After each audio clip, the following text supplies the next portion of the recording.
pace car peels off. It is the green flag for the Pocono 125 here. Thomas Geisler leads the field to the green, and he gets a great jump on Gavin Sanders into turn 1. And you can see 3 wide in the back there, in the mid-pack, 4 wide even in further in the back. So great excitement already going into turn 1. The drivers have been advised to be really careful, and it seems everybody makes it through okay. You got a few cars going to the high side, getting a few positions there. And that was, I believe, Winston Eckel making up a few positions as well on the outside there. As we go up to turn 2 for the first time, the tunnel turn. As Geisler still leads. And no, he's actually fallen back to third now. Oh, big incident in turn 2. Few cars involved. Can't tell who that is just yet. And there is a few cars out of the race already.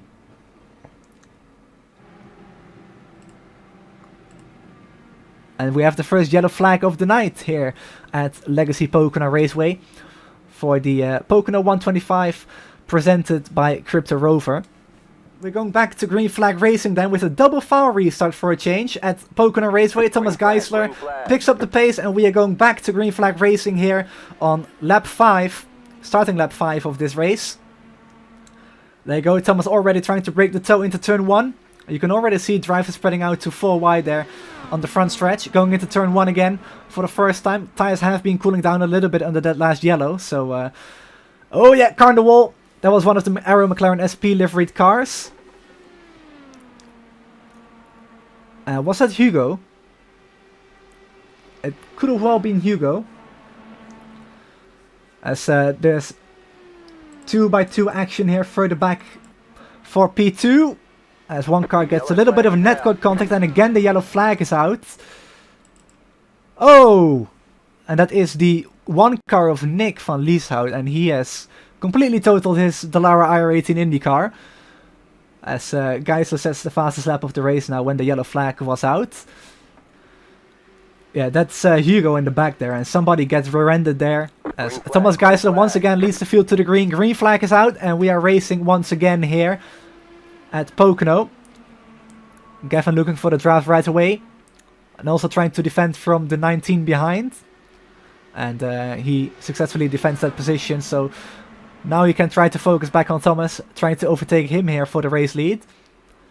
Oh, one car tapping the wall. Should be just about okay though. That was the 17 of Winston Eckel there. As Oscar is having a little look to pass him there on the inside, but Dirty Egg kicks in turn 2 there. So now the 30 makes a move on the inside of Oscar there for P5. Gavin up to 5th now.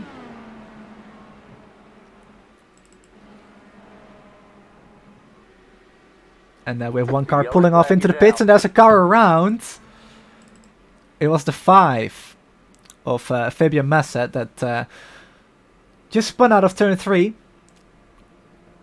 And he was back out on track with a damaged car probably.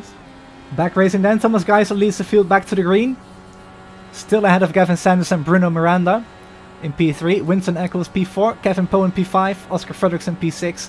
Ashley Weavers P7. Tom Voss has gotten his way up into P8 already, so he's doing a good job so far tonight. And Lauren Delay running in P9, 1 lap down.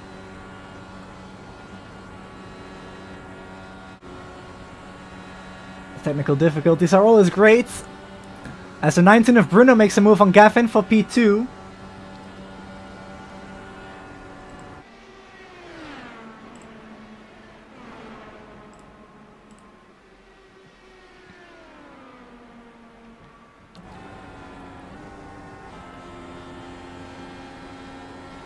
You can see Thomas just pulling away right there. 1.2 seconds is the advantage already for Thomas Geisler. As another caution is out here on the racetrack. Thomas Geisler improves his fastest lap of the race. And that appears to be Tom Voss, who is a lap down now as well as Ashley Weavers, who has gone into the pits. Alright, let's have a look at this incident then. Because I am pretty sure that Ashley Weavers was in this. As he's going to the inside, and he makes contact with Oscar there, I believe. And yep, very easy mistake to make. Tried to make a pass in turn 3 there. Oh, and that is a big incident in the back there as well. Tried to make the move on the inside there. And then the car just picks up some natural understeer there because the banking is so low. Took too much speed into the turn and pushed up into the line of Oscar there. And really took both of them out of the race there. So unfortunate deal for both of these drivers. Thomas Geisler picks the pace back up again. Ahead of Winston Echo and Kevin Poen. And Gavin is losing touch with the top 4 quite quickly as we have a car blinking. Yellow flag is out. And that's the 5 car again of Fabian Masset. And he causes another caution here tonight.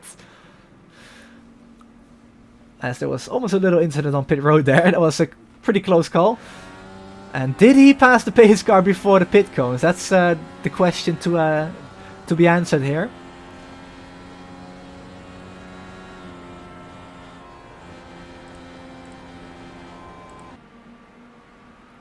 Ooh, very close there in turn 1. That was Gavin Sanders getting really close to Bruno Miranda for P3.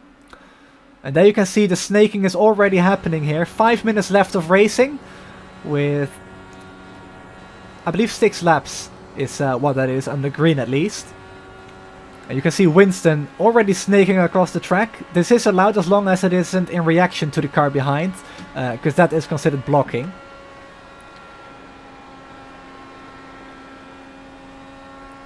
Looking from the rail wing of Kevin Poen in P2 in the number 30 car.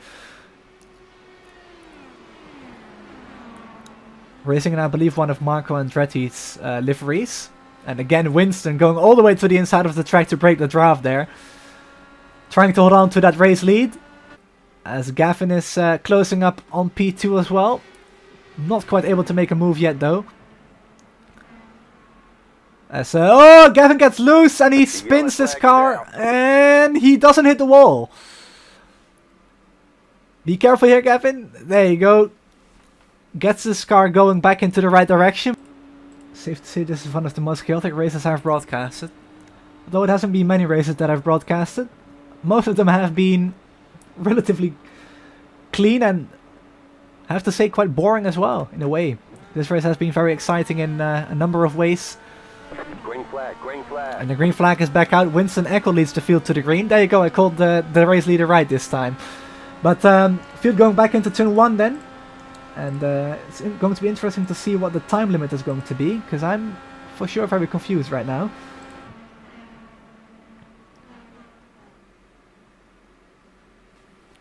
Snaking happening once again. Winston has a little lead as Thomas Geisler makes a move for P2. On the outside of turn 2. Usually you can't really go side by side through there. But Thomas Geisler pulls it off and he moves up into P3 there. And he's on the charge to get back into the race lead. He has been dominating the early part of this race, of course. Then pitted for fresh tires and fuel and kind of dropped back a little bit. So he's trying to make up that lost ground again. As one car almost slid up into the wall. That was Bruno Miranda saving his car from disaster there. So good job. Losing quite a little bit of momentum though. So he's falling back to around 8 tenths behind Thomas Geisler. And Geisler's pace right now is looking very strong, of course, on the fresher tires. Don't believe that the top 2 pitted, so Thomas should have the advantage on pure grip. Of course, there's overcast right now as well, so that should help the fresher tires as well. Oh, Thomas gets into the wall and he is out of the race and he clips the wall again on the inside, and that is day done for Thomas. Oh, man. Final lap of the race has just started as well. And there you go, Winston Echo wins on a timed race here at Pocono.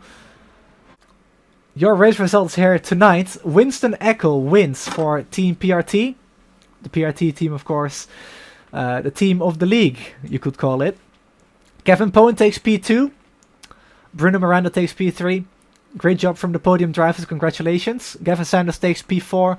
Ashley Weavers takes P5. Thomas Geisler, although he crashed on the final lap, still takes P6. Because Tom Voss, Lauren Delay, Tico Palista and Fabian Masset all finished multiple laps down. So great job from the drivers that finished the race. Well, at first it's my second race in an IndyCar. So it was quite, I don't know, nerve-wracking in qualifying. But still, I was 1.5 tenths off in qualifying. And I screwed up the last corner.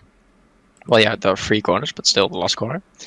And but still, I ended in P6, so it was it's a okay starting position. Mhm. And then it was just the thing keeping on the track, because people are desperate to trying to get a move in, and then they're trying to do it too fast, and then they make mistakes, and then we're pacing again and pacing again and pacing again, and then keep the concentration levels up. That's quite hard, but still the faster guys, because I do believe I'm not the fastest guy on track, but still the faster guys like the Bruno Miranda and also the other VR guys, Oscar. They pitted just on the yellow, and I didn't know why they should do that, because the tires, well, I did feel they were okay, so I just kept I was just kept out.